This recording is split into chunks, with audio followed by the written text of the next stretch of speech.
저 같은 찌질이 대학생이 어떻게 돈 벌면서 그렇게 작은 돈으로 여행을 했는가, 그게 궁금하실 것 같아서 이야기를 해드리려고 합니다.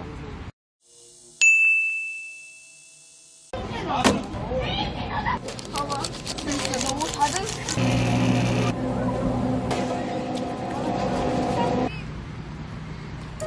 안녕.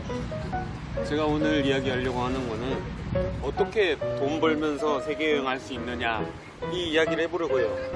여행을 좀 오래 하고 돌아오면 주변 사람들이 묻는 말, 1위가 어디 나라 다녀오셨어요? 2위가 얼마 동안 다녀오셨어요? 3위가 얼마 들고 가셨어요? 이렇게 세 개가 나눠지는데, 결국 진짜 제일 궁금해 하시던 거는 얼마 들고 가셨어요? 어느 나라는 자기가 원하는 거 가면 되고, 뭐 얼마 동안 자기가 원하는 거 가면 되는데, 얼마 들고 갈지는 사실 다들 감이 없는 거야. 그러니까 얼마 들고 가셨어요? 이걸 제일 궁금해 하시더라고요. 결론부터 말씀드리면, 저는 1,000만 원을 들고 여행을 했었어요. 사실 100일이라는 넘는 시간 동안 1,000만 원을 간다면 하루에 10만 원 정도라는 돈이 할당되어 있는데, 비행기 값을 빼고 하루에 10만 원도 그럼 못 쓰는 거잖아요. 하루에 뭐 한 6, 7만 원으로 100일 이상 여행했다는 그런 걸 따지면 당연히 모자랄 수밖에 없었어요. 그래서 저는 살아남기 위해서 돈을 벌면서 여행을 했었어야 됐는데, 거기에 대해서 조금 더 이야기해 드리려고 합니다. 역시 라면은 한강라면이죠. 본론으로 말씀드리면, 여행하면서 돈 벌 수 있는 방법이 사실 잘 없어요. 왜냐면 합법적으로는 여행 비자를 받아서는 생산 활동을 하면 안 돼요. 그 나라에 가가지고 돈을 버는 활동을 하면 안 됩니다. 걸리는 순간 추방당해요, 바로. 그래서 다들 하는 방법이 워킹 홀리데이, 워킹 비자를 받고 가서 워킹 홀리데이 가서 여행을 하면서 돈을 벌죠. 뭐 돈을 벌면서 여행을 하는 건가, 여행을 하면서 돈을 버는 건가 잘 모르겠는데, 그게 제일 합법적인 방법이긴 하죠. 워킹 홀리데이에 대한 전문가들을 워낙 많이 있어서 제가 이야기하는 것보다 그 전문가한테 이야기를 듣는 게 더 좋을 것 같아요. 저는 워킹 비자를 통해서 간 게 아니구나. 저는 여행 비자로 들어가서 이런 짓을 했기 때문에 사실은 불법적인 행위였습니다. 근데 저는 살기 위해서는 여행을 계속 지속하려면 어쩔 수 없는 행위였고, 그 나라에서 생산활동뿐만 아니라 인터넷을 통해서 한국에서 일을 했다고 보면 이건 뭐 절대 불법이 아닐 수도 있죠. 사실 돈 벌면서 여행을 하는 방법은 정말 많아요. 예를 들어 제가 다단계를 해가지고 매달 누가 돈을 꽂아주는 거예요. 제가 이제 카페 매니저가 됐어요. 점장이 됐어요. 그래서 뭐 카페 직원들이 이렇게 돈을 계속 일을 해주면서 돈을 벌어서 오는 방법이 있을 수도 있을 것 같고, 아니면 제가 주식을 많이 해가지고 그 배당금이 계속 들어오서 그 배당금으로 여행하는 방법도 있을 것 같은데, 중요한 건 여러분들이 궁금해 하시던 거는 그런 게 아니라 저 같은 찌질이 대학생이 어떻게 돈 벌면서 그렇게 작은 돈으로 여행을 했는가, 그게 궁금하실 것 같아서 이야기를 해드리려고 합니다. 저는 사실 여행을 하면서 장사할 생각이 없었습니다. 그러다 보니까 뭐 저희 한국에서 잘 나가는 뭐 마스크팩이나 이렇게 뭔가 상품을 팔려 들고 가는 제품조차도 들고 가지 않았어요. 가방에는 뭐 40리터밖에 안 되는 엄청 작은 가방이었으니까 뭐 짐을 넣을 수 있는 것도 아니고, 저는 순전히 마카오에서 도박을 하다가 너무 많이 잃어서 진짜 돈을 메꾸기 위해서, 아니면 제가 진짜 하고 싶은 게 있어서 돈을 벌면서 여행을 해야 되는 상황이었어요. 그 전에 저는 처음에 1,000만 원이라는 작은 돈으로 시작했기 때문에 여러 여행을 다니면서 돈을 벌 수 있는 그런 장치들을 마련해 놨어요. 그때 당시가 거의 페이스북으로 카드 뉴스 만드는 게 워낙 대세였던 그런 시절이라 가지고, 저는 여행을 하면서 노트북으로 카드 뉴스를 만들어주면서 돈을 계속 받을 수 있는 그런 상황을 몇 개 만들어 놨고, 그런 일감들을 계속 모아놨었죠. 그래서 디지털 노마드라는 이야기가 많잖아요. 그런 것처럼 제가 해외에서 컴퓨터만으로 일을 하면서 그 돈을 들어오게 이렇게 만들었던 게 제 첫 번째 장치였고요. 그거는 제가 처음부터 끝까지 계속 그걸 진행을 하면서 매달 일정 수익을 계속 내면서 여행을 할 수 있었습니다. 두 번째 같은 경우에는 제가 마카오에서 이제 돈을 엄청 쓰고, 그 다음에 제가 두바이를 넘어갔을 때 일인데, 이게 다들 많은 분들이 좀 관심을 많이 가져주시더라고요. 근데 지금 비가 너무 많이 와가지고 자리를 옮기고 다시 이야기해드리겠습니다. 안녕. 비를 좀 피하기 위해서 안쪽으로 들어왔습니다. 제가 두바이는 왜 갔었느냐, 사실 두바이는 저한테 진짜 흥미로운 나라였던 게 중동 국가 중에서 유일하게 석유로 돈을 버는 국가가 아니었어요. 그 오일로 돈을 벌 수 있는 나라가 어떻게 그런 결정을 했는지 너무 궁금해서 두바이라는 국가를 도시를 선택을 했어요. 그래서 두바이에 갔었을 때 근데 너무 작은 도시다 보니까 하루면 그 투어가 끝나서 제가 할 게 없는 거예요. 그래서 어떻게 할까 했는데 뭘 할 수 있지 찾아봤는데 그 자메이어 팜 있잖아요. 그 인공으로 만든 섬들 거기에서 스카이다이빙을 할 수 있다는 거예요. 그래서 와 미쳤다, 인생에서 저기 위에서 스카이다이빙은 한번 해봐야 되는 거 아니냐 라고 생각을 해서 얼마인지 알아보니까 60만 원인 거예요. 그래서 1초에 거의 1분 정도 가량 스카이다이빙을 하는데 1분에 60만 원. 그 1초에 만 원씩 하늘에서 공중에서 만 원씩 뿌리고 다니는 거예요. 저는 마카오에서 이미 엄청나게 많은 돈을 썼기 때문에 그 스카이다이빙에 투자할 만한 돈이 남아있지 않았어요. 그래서 알겠다, 아니 이 잘됐다, 어차피 두바이에서 할 것도 없었는데 두바이에서 돈을 벌어서 그 돈으로 스카이다이빙을 해야겠다 라고 생각을 했어요. 제 목표 금액 60만 원이었죠. 그래서 처음에 생각을 했던 게 여기저기 서칭을 시작을 했어요. 외교부에 가보시면 그 나라 도시의 영사관이나 대사관에 그 나라에 대한 정보를 너무 많이 넣어놨어요. 근데 그래서 제가 대사관에서 자료를 찾아보니까 두바이 사람들은 자기 재력을 과시하길 좋아하며 뭐 허풍을 떠는 걸 좋아한다 라고 나와 있어요. 진짜 허풍을 떠하는 걸 좋아한다 라고 말할 정도로 진짜 직설적으로 이야기를 하는데, 플러스 금색을 아주 좋아한다 라고 이야기를 하더라고요. 그때가 크리스마스 시즌이었어서 그 마트에 가니까 그 크리스마스 장신구가 이렇게 팔았었어요. 그래서 장신구가 하나에 이거 한 알에 100원인데 금색인 거예요. 와, 이거 금색을 100원에 살 수 있으니까 알겠다, 10개를 사겠다 해서 그 10개 1,000원을 주고 크리스마스 장신구를 샀어요. 근데 그 장신구를 어떻게 팔겠냐, 그 장신구 하나에 100원짜리인데 비싸게 받아야지 얼마에 받겠어요. 그렇게 하다가 이렇게 팔 수는 없겠다라고 해서 전략을 조금 바꿨었어요. 그냥 단순히 100원짜리의 그런 장신구를 비싸게 받으려면 거기에 가치를 더해야 된다고 생각을 했기 때문에 허풍을 떨기 좋아하는 그 두바이 사람들에게 공략을 하자라고 생각을 했어요. 근데 일단 두바이 사람들한테 처음에 제가 접촉을 하기 위해서는 그 사람 문화를 이해를 해야 됐기 때문에 그 아랍 사람들 보면 이렇게 하얀색 옷을 입잖아요. 그 하얀색 전체 이렇게 점프스트 같은 그런 옷을 입고 머리에 하얀색 두건을 이렇게 매요. 그걸 제가 돈을 주고 3만 원을 투자를 했어요. 거기에 3만 원을 투자하고 총 투자비는 3만 원하고 1,000원이죠. 그 정신구까지 해가지고 10개. 그래서 3만 1,000원을 투자해서 그 옷을 입고 이제 매일 두바이에 있는 5성급 호텔에 제가 출근을 합니다. 아침에 5성급 호텔이 너무 많아요. 근데 너무 감사하게도 그 두바이가 완전 계획 도시다 보니까 일렬로 이렇게 쫙 도로가 닦여 있어요. 그러면 호텔이 일렬로 이렇게 쫙 달려 있는 거예요. 저는 그럼 너무 감사하게도 그 일렬로 따라서 그냥 5성급 호텔로 이렇게 출근을 하면 됐었어요. 근데 거기다가 두바이에서 재밌는 거는, 두바이에서는 번호판을 경매를 할 수 있어요. 우리나라는 7777 이런 비싼 번호 돈 주고 살 수가 없는데 두바이는 아예 그걸 경매를 합니다.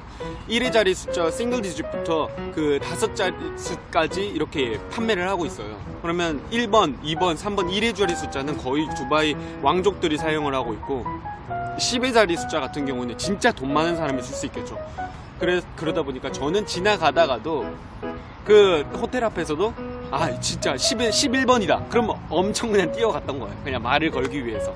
그래서 뭐 처음에 다가가서 이야기를 합니다. 제가 그 옷을 입고 있으니까 걔네들이 보기에 얼마나 귀여웠겠어요. 그 나라의 여행객 중에서 그런 옷을 입어, 동양인인데 분명히 구릿빛 피부를 가졌는데 어떻게 저 옷을 입을까 하면서 너무 다들 친근하게 대해줬었어요. 우리나라 사람들 역시 만약 해외 외국인이 한복을 입고 있으면 엄청 귀엽잖아요. 그런 것처럼 걔네들도 제가 너무 귀여웠던 거예요.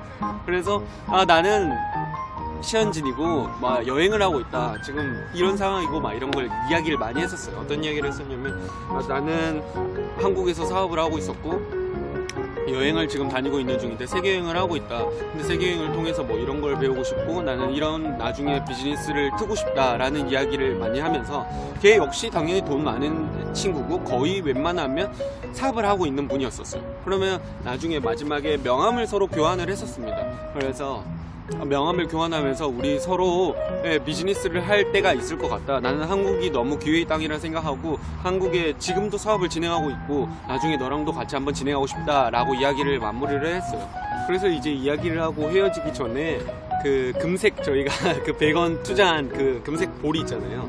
그럼 금색 볼에다가 우리 헤어지기 전에 나 여기에 사인 하나만 해달라. 내가 그 사인을 여행을 하면서 내가 진짜 돈 받고 싶은 사람 사인을 받는 게 취미다. 그러니까 여기에 사인을 좀 해달라 라고 이야기를 했었어요. 그러니까 뭐 귀여운 자기만 사인해주는 거죠. 금색 볼에다가. 그래서 사인을 하고 이제 헤어지기 전에 아까 전에 저는 그 기회를 사용합니다. 아까 전에 명함을 교환했잖아요. 그 명함을 교환했을 때 그 명함이라는 의미는 언젠가는 우리가 서로 비즈니스 관계가 될 수 있다라는 그런 거잖아요. 그런 거라서 제가 헤어지기 전에 갑자기 이야기를 해요. 사실은 이제 본론이 나갑니다. 사실은 내가 진짜 스카이다이빙을 하고 싶고 근데 스카이다이빙 60만 원이라는 돈이 하는데 내가 지금 사실 돈이 없다. 근데 우리 아까 전에 명함을 교환했지 않냐. 그 기회를 나는 미래가 아니라 현재에 쓰고 싶다. 그 미래 아마 이 기회가 훨씬 더 클 거라고 생각을 하는데 난 현재의 가치가 훨씬 더 크기 때문에 그 미래의 가치를 현재로 지금 당겨서 쓰고 싶다. 지금 나랑 비즈니스를 할 수 있겠냐라고 이야기를 했습니다. 그래서 지금 내가 아까 그 사인을 받은 공을 팔려고 했습니다. 이 전에는 그냥 금색 볼이라면 지금은 너의 그 사인이 담긴 그렇게 금색 공이다. 이거의 가치는 너의 사인의 가치와 비례를 한다. 너는 회사에서 한번 결제 서류에다가 서류에 사인을 할 때 얼마까지 너는 하느냐. 아마 그의 가치에 비례하게 아마 이 사인 공이 그 가치를 하지 않을까라고 생각을 한다. 라고 이야기를 했어요. 사실 그 사람들의 허풍을 제가 찌른 거죠. 근데 여기 가서 어이가 없고 뭐 귀여운 그런 상황이 되겠죠. 그래서 너무 귀여우니까 이 새끼 봐라 라는 이런 식으로 되는 거죠. 그래서 근데 열이면 열 다들 귀여워서 그러냐 라고 해서 그냥 공을 사줬습니다. 그냥 제가 귀여워서 뭐 거의 사준 거죠. 뭐 제가 돈을 뺏은 거나 다름없는 그런 이야기도 할 수 있는데 사실 저의 미래에 대한 가치나 저랑 이야기했던 거를 그런 토대로 아마 저의 여행을 스폰했다고 이야기할 수도 있을 것 같아요.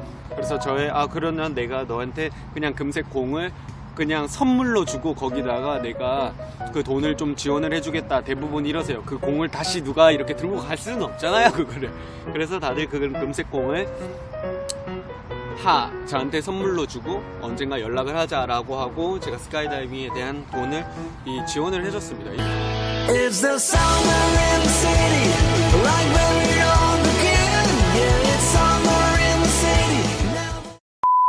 이렇게 돈을 번 게 다들 두바이 왕자한테 돈을 뺏은 거다라고 하고 사람들이 조금 좋아해 주셨는데 이렇게 제가 여러 번의 돈을 좀 벌고 그 외에 다른 일도 많이 했었어요. 두바이에서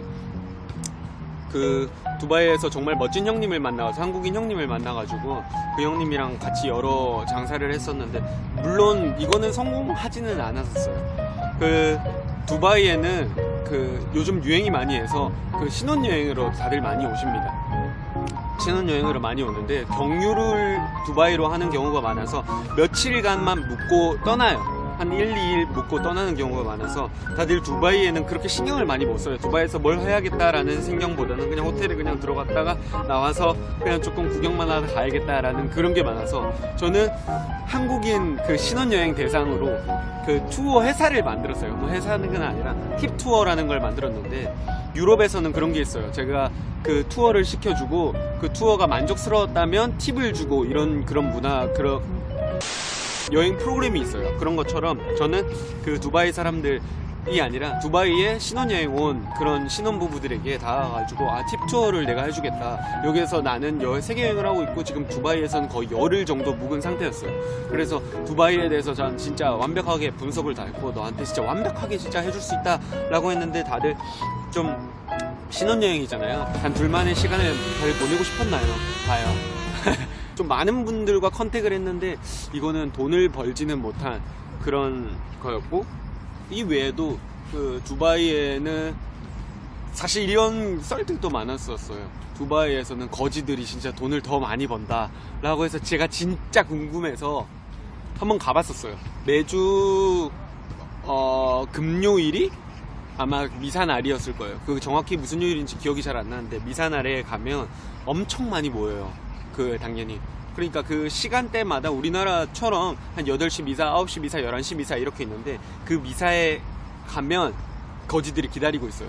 그러면 그래서 돈을 달라고 이렇게 손을 뻗치고 있으면 진짜 대부분이 돈을 줍니다. 거기에서 화폐 다니는 우리 돈 1,000원이 걔네들은 3,000원이에요. 저 지폐, 제일 작은 지폐 하나 던지는 게 3,000원이다 보니까 지나가는 사람마다 3,000원씩 계속 던져주는 거예요. 근데 걔네들이 왜 주냐면 내 이웃을 형제같이 하라라는 말이 있어요. 그러니까 그렇게 불쌍한 이웃도 역시 내 형제라고 생각을 하는 거예요. 그러다 보니까 많은 사람들이 도와주세요. 그렇게 돈을 계속 3,000원씩 이렇게 놓아주는데 그 미사 끝날 때 한 번에 나가는 사람이 한 500명 정도 나가나? 그 정도 되는 것 같은데 한 500명 중에 100명만 그거를 주고 간다고 생각을 해보세요. 100명만 주고 가도 제가 10분 만에 30만 원을 벌 수 있는 그런 상황입니다. 100명만 그걸 받아도.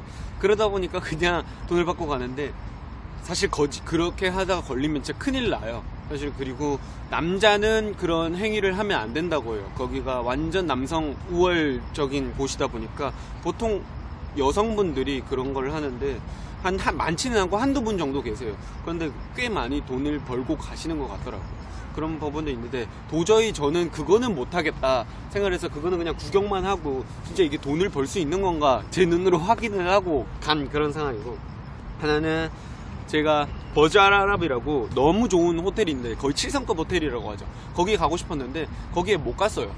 거기에 예약을 하고 가는 게 아니면 못 가는 그런 곳이다 보니까 그냥 그 앞에서 그냥 해변에서 제가 구경을 하고 있었는데 거기서 스케치북으로 하나 사들고 가가지고 그냥 자판에 앉아서 한국 이름을 제가 지어준다고 했어요.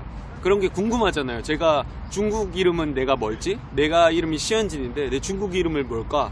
아니면 뭐 일본 이름이 뭘까? 이런 게 궁금한 게 많잖아요. 그런 것처럼 걔네들 역시 궁금해할 거라고 생각하고 제가 한국 이름을 지어준다고 했었습니다. 아까 말씀드린 대로 우리 1,000원이 그 제일 작은 지폐 하나가 걔네들 3,000원이니까 3,000원을 받고 이름을 제가 장명소를 했습니다. 일반인들이 많이 오는데 거기서 그냥 제가 이름을 지어주고 그냥 오면 너 철수 라고 하고 그냥 생각나는 대로 그냥 했었어요. 그냥 제 주변 친구들의 이미지랑 얘랑 이미지가 비슷하다. 그러면 걔 이름을 지어주고 이런 식으로 해서 그냥 좀 재미있게 돈을 벌었었어요. 돈을 많이 한 사람당 3,000원 밖에 없는데 얼마나 많은 사람이 오겠어요. 줄 서서 있는 것도 아니니까 돈을 많이 번 건 아니지만 그렇게 돈도 벌고, 그리고 이거는 버즈 칼리파를 사람들이 제일 많이 볼 거예요. 근데 버즈 칼리파 보면 너무 높아요. 진짜 너무 높은데 그거를 자기가 서 있는 모습을 찍고 싶은 거예요. 이렇게. 근데 내가 나오면 버즈 칼리파가 잘라요. 그거 잘리다 보니까 그걸 찍으려면 딱 엎드려서 이렇게 위로 이렇게 촬영을 해야 됩니다. 그러다 보니까 누구도 사실 이렇게 엎드려가지고 열심히 촬영하려고 하지가 않죠. 근데 그건 저는 돈이 필요했었으니까 그 앞에서 제가 사진을 찍어드립니다. 당신의 아이폰이나 뭐 갤럭시로 제가 사진을 찍어주는데 3,000원만 주십시오 이거였어요. 제가 근데 납작 엎드려서 사진을 찍어드리겠습니다 라고 해서 이거는 근데 성공적으로 끝났지는 않았지만 그냥 사진 찍어달라고 하면 그냥 엔간하면 그냥 찍어주고 했었습니다. 이런 식으로 제가 두바이에서 돈을 벌면서 여행을 했었는데, 이 편에서는 제가 또 두바이 말고 미국에서나 인도에서나 다른 지역에서 제가 돈을 벌면서 여행을 했던 이야기를 해드리도록 하겠습니다. 그러면 구독과 좋아요 그리고 알람까지 해야지 제가 이 편도 보실 수 있겠죠. 그러면 안녕.